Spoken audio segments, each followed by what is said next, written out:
আপনি দেখলেন তো এই যে ভাষা নামে বিভেদ, কোনো সময় অন্য জাত বর্ণ নামে বিভেদ, মমতা বন্দ্যোপাধ্যায়ের কাছে আজকের দিনে আর কিছু থাকেনি। ওনার আইটিটাই টোটালি হয়ে গেছে কি যে কোনোভাবে ভেদাভেদ করে নিজেকে স্থাপিত করে রাখতে হবে, সেটাই উনি আজকে করছেন। ভাষাভাবে আপনি কি করে বিভেদ করতে পারেন? এটা কি সম্ভব আছে?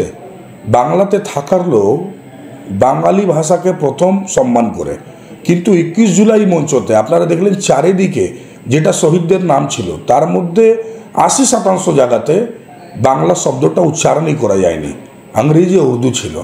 ওনার নিজের কলকাতার মেয়র, যাকে বলা যায় heart of West Bengal Kolkata, সেই কলকাতার মেয়র জনাব ফিরহাদ হাকিম ওপেন বলছেন যে একটা সময় আসবে যখন সারা বাংলা জুড়ে মানুষ সব থেকে বেশি উর্দু কথা বলবে, উর্দুকে আমরা এগিয়ে নিয়ে যাব, উর্দুতে সবাই কথা বলবে। তো এই যে ভাষা ভেদ উনি বলছেন, সেটা আগে ফিরহাদ হাকিমকে কেন উনি আটকাচ্ছেন না? যে ফিরহাদ হাকিম এই কথাটা কেন বলল, তার তো উনি প্রতিবাদ করেননি। এর মানেটা হচ্ছে শুধু একটা নাটক উনি করছেন ভাষা নিয়ে।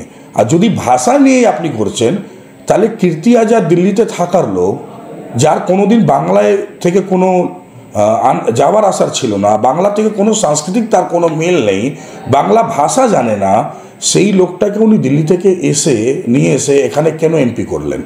শত্রুঘ্ন সিনহা যে পাটনার লোক না হলে মুম্বাই লোক, তাকে উনি এসে এখানে কেন ক্যান্ডিডেট করে এমপি করলেন?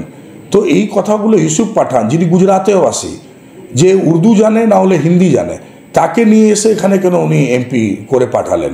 তো যদি ভাষার জন্য ওনার লড়াই আছে, তাহলে তো এইদেরকে আনাই উচিত হয়নি।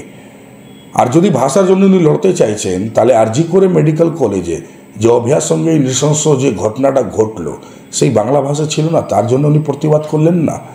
আজকে ল কলেজে যেটা ঘটনাটা ঘটেছে, সেই কিন্তু বাংলা ভাষী নেই, তার নিয়ে কিছু প্রতিবাদ করলেন না। এটা টোটালি হচ্ছে মমতা বন্দ্যোপাধ্যায় একটা নাটক। এই নাটকটা উনি জেনে বুঝে করছেন। আজকে দিনে আর কোনো পথ পাচ্ছেন না মানুষকে মানুষের সঙ্গে ভাগ করার জন্যে, একটা ভেদ করার জন্যে। মানুষ সঙ্গে আর না থাকতে পারুক, কেউ ভাষার জন্যে লড়ুক, কেউ বর্ণের জন্য লড়ুক, কেউ জাতির জন্য লড়ুক, কেউ এলাকার জন্য লড়ুক। এইটাই হচ্ছে ওনার আসল রাজনীতি। বীরভূমের প্রশাসনিক সভা থেকে বিএলওদের প্রচ্ছন্ন একটা হুমকি তৈরি হয়েছিল যে আপনারা রাজ্য সরকারের স্টাফ নির্বাচন আসবে, আবার নির্বাচন পরে আপনারা স্টাফ হবে। এতে কতটা বিএলওরা ভয় পাবে বলে মনে হচ্ছে? ডেমোক্রেসিতে ওপেন কালকে ওনার কথা থেকে বোঝা গেছে যে উনি ডিক্টেটরশিপ চালাতে চাইছেন। সরকারি এমপ্লয়িরা যারা আছে তাদের কিন্তু বেতন আপনার আমার সাধারণ জনগণের ট্যাক্সে পয়সাতে দেওয়া হয়। উনি ভয় খাওয়াচ্ছেন আমার সরকারি এমপ্লয়ি, আমার পশ্চিমবঙ্গের এমপ্লয়ি। উনি কিন্তু ভুল করছেন। এমপ্লয়িদেরকে ভয় দেখিয়ে কোনো দিন নিজের হিসাবে কাজ করানো যায় না। এই এমপ্লয়িদেরও নিজে মেরুদণ্ড আছে। যারা পশ্চিমবঙ্গ সরকারের অন্তর্গত যারা চাকরি করছেন, তারা কিন্তু পড়াশোনা করে এই জায়গাটা পেয়েছেন। তাকে ধমক দিয়ে চমক দিয়ে কিন্তু মমতা বন্দ্যোপাধ্যায় আর কোনো কাজ করাতে পারবেন না। যেটা সঠিক কাজ হবে সেই কাজ উনি করবেন। আরে যে কোনো জায়গায় উনি কাজ করছেন, সেই কাজটা তো করে উনি পয়সা পাচ্ছেন, আর পয়সাটাও সাধারণ জনগণের পয়সা। দিদি এটা কেন বলে যাচ্ছেন? তাকে ভয় দেখিয়ে কোনো লাভ হবে না। যারা বিএলওরা আছে, যারা সরকারি এমপ্লয়িরা আছে, তারা নিশ্চয়ই আমার বিশ্বাস কি উনি অনেস্টভাবে কাজ করবেন। কেন বিহারে আপনি দেখেছেন যে বিএলওরা এদিকে ওদিকে উল্টো পাল্টা করলো, তার উপরে কিন্তু এফআইআর হয়েছে, কেউ বাঁচিনি। তো ইলেকশন কমিশন নিশ্চয়ই এটা প্রণ এবং সংকল্প নিয়েছে যে এসআইআর মাধ্যমে অরিজিনাল যারা ভোটার আছে তারাই কিন্তু ভোটার থাকবে।